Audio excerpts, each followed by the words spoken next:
Hi കൂട്ടുകാരെ, അപ്പോൾ എല്ലാവർക്കും നമ്മുടെ പുതിയൊരു വീഡിയോയിലേക്ക് സ്വാഗതം. അപ്പോൾ ഇതാ രാവിലെ ഒരു 5:30 ആയതേ ഉള്ളൂ കേട്ടോ. നമ്മുടെ അല്ലു ആണെങ്കിൽ ഒരു 5:30 6 മണി ആ സമയത്തിനുള്ളിൽ എല്ലാ ദിവസവും എഴുന്നേൽക്കാറുണ്ട് കേട്ടോ. നമ്മുടെ അല്ലു എനിക്ക് നല്ലൊരു പണിയും തന്നിട്ടുണ്ട്. എൻ്റെ ഫോൺ താഴെ ഇട്ടു, ഡിസ്പ്ലേ പോയായിരുന്നു. അപ്പോൾ അതുകൊണ്ട് വളരെ ക്ലാരിറ്റി കുറവായിരിക്കും. അപ്പോൾ രണ്ടുപേരും കൂടി ഇതാ പാല് വാങ്ങിക്കാൻ പോയിട്ട് വന്നതാണ്. അങ്ങനെ ഞാൻ ചായയൊക്കെ ഇട്ടു. ഇപ്പോൾ ഒരു ചെറിയ ഡയറ്റിലാണ് ഞാൻ, അതുകൊണ്ട് ഞാൻ ചായ ഒന്നും കുടിക്കാറില്ല. രാവിലെ കുറച്ച് വെള്ളം മാത്രമാണ് കേട്ടോ കുടിക്കുന്നത്. അതുപോലെ തന്നെ രാവിലെ ചേട്ടന് നല്ല ജോലിയാണ്. കുറച്ച് തേങ്ങ പൊതിച്ച് വെക്കാനുണ്ടായിരുന്നു കേട്ടോ. നമുക്ക് ആട്ടാൻ വേണ്ടി എടുക്കാനാണ്. അങ്ങനെ നമ്മൾ പ്ലാൻ ചെയ്തൊന്നുമല്ല തേങ്ങ ആട്ടാൻ എടുക്കണമെന്നൊന്നും. കുറച്ച് തേങ്ങ ഇട്ടപ്പോൾ നമ്മൾ പുറത്ത് കൊടുക്കാമെന്നും പറഞ്ഞിരുന്നതാണ്. അപ്പം തേങ്ങ എടുക്കാൻ വന്ന ആളാണെങ്കിൽ നല്ല തേങ്ങ, നല്ല പച്ച തേങ്ങ മാത്രം എടുത്തുകൊണ്ട് പോയിട്ട് ഉണങ്ങിയ തേങ്ങ അവിടെ ഇട്ടിട്ട് പോയി. അപ്പോൾ ഈ ഉണങ്ങിയ തേങ്ങ എല്ലാം കൂടി നമുക്ക് എന്ത് ചെയ്യാനാണ്? അത് അവിടെ കിടന്ന് വെറുതെ ചീത്തയാവില്ലേ? അപ്പം നമ്മൾ വിചാരിച്ചെങ്കിൽ കുറച്ചേ ഉള്ളൂ, അപ്പോൾ അത് പൊട്ടിച്ചെങ്കിൽ ഉണക്കാൻ വെക്കാം, നമുക്ക് ആവശ്യത്തിനുള്ള എണ്ണയാവുമല്ലോ.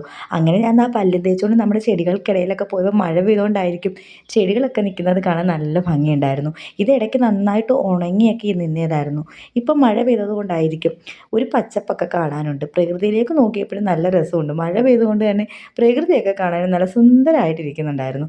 അങ്ങനെ ഞാൻ പോയി പല്ലൊക്കെ തേച്ചു. ഞാനൊരു 9 മണിക്ക് മുന്നേ എൻ്റെ ബ്രേക്ക്ഫാസ്റ്റ് കഴിക്കാറുണ്ട് കേട്ടോ. ഞാനിപ്പോൾ 2 ചപ്പാത്തി, 2 മുട്ട, കുറച്ച് ഗ്രീൻ പീസ്, പിന്നെ കുറച്ച് കുക്കുംബറും കൂടി എടുത്തിട്ടുണ്ട് കേട്ടോ. ഇതൊന്നും എനിക്ക് അങ്ങനെ അധികം ഇഷ്ടമുള്ള കാര്യമൊന്നുമല്ല ഈ കുക്കുംബറൊന്നും. പിന്നെ വയറൊന്ന് ഫില്ലാവണ്ടേ. നേരത്തെയൊക്കെ ഒരു 4 5 ചപ്പാത്തിയൊക്കെ കഴിച്ചുകൊണ്ടിരുന്ന ഞാനാണ്. അങ്ങനെ വണ്ണം കൂടി കൂടി വന്നപ്പോൾ ഞാൻ തന്നെ തീരുമാനിച്ചതാണ് കേട്ടോ, ഇനി ഇങ്ങനെ പോയാൽ ശരിയാവില്ല എന്ന്. അങ്ങനെ കുറച്ച് വെള്ളം കൂടിയൊക്കെ അധികം കഴിച്ച് എൻ്റെ വയറൊന്ന് ഫില്ല് ചെയ്തിട്ടുണ്ട്. അപ്പോൾ വീഡിയോ ഇഷ്ടമായി ലൈക്ക് ചെയ്യാൻ മറക്കല്ലേ. അപ്പോൾ അടുത്തൊരു വീഡിയോയുമായി വീണ്ടും കാണാം. ബായ്.